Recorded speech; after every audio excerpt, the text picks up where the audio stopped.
Hello friends, उतरन उतरन Colors TV के episode 500 में आप देखेंगे जो दिव्या होती हैं वो देखती हैं, जो मासूम होती हैं वो लड़ रही होती हैं, कहती हैं कि नहीं तप्पू दीदी को ये वाली सैंडल जाएंगी, ये वाली चप्पल जाएंगी।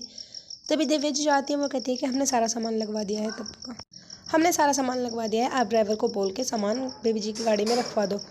उधर ठाकुर साहब जो होते हैं वो बैठे हुए होते हैं, बहुत ज़्यादा कुछ सोच रहे होते हैं कि तभी दिव्या जो होती है वो उनके पास आ जाती है और कहती हैं कि आप कल वाली बात को लेकर परेशान हो क्या। वो कहते हैं कि नहीं, हम परेशान नहीं, हम सिर्फ यही सोच रहे हैं कि हमने तपस्या को वहाँ भेजकर कोई गलती तो नहीं की, कहीं वो लोग तपस्या का इस्तेमाल तो नहीं करेंगे इच्छा को अपनी नज़रों से दूर करने के लिए।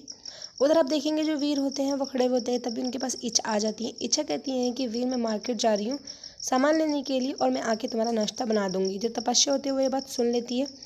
तपस्या जो होती है वो वहीं पर आ जाती है, वीर वहाँ से चले जाते हैं। तपस्या देखती है कि एक कमरे का लॉक लगा हुआ होता है।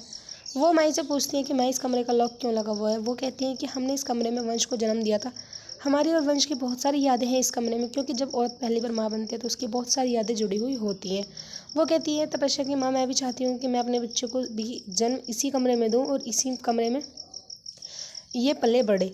उधर आप देखेंगे जो दिव्या जी होती है वो नानी से बात कर रही होती हैं कि तभी वहाँ दामिनी आ जाती हैं। दामिनी की आंखों में आंसू होते हैं। नानी फिर भला बुरा सुनाने लगती हैं। दामिनी को कहती हैं कि तू खुश नहीं है कि मेरी बेटी उस कमरे में चली गई। उधर जो आई होती हैं वो बहुत ज़्यादा ध्यान रखते हैं तपस्या का, कहती हैं कि तुम्हें दूध पीना होगा क्योंकि दूध पीने से बहुत सुंदर और स्वस्थ बच्चा पैदा होता है। इच्छा मार्केट से आ जाती हैं, वीर के लिए फ्रूट्स लेके आती हैं और दादाजी के लिए भी फ्रूट्स जो आई होती है वो कहती है कि जब दादाजी तुम्हारे हाथ का कुछ भी नहीं खाते, उन्होंने साफ मना करके रखा है, तो क्यों उनके लिए तुम इतनी मेहनत कर रही हो, क्यों इतना दिखावा करती हो कि तुम हम सबकी कितनी केयर करती हो।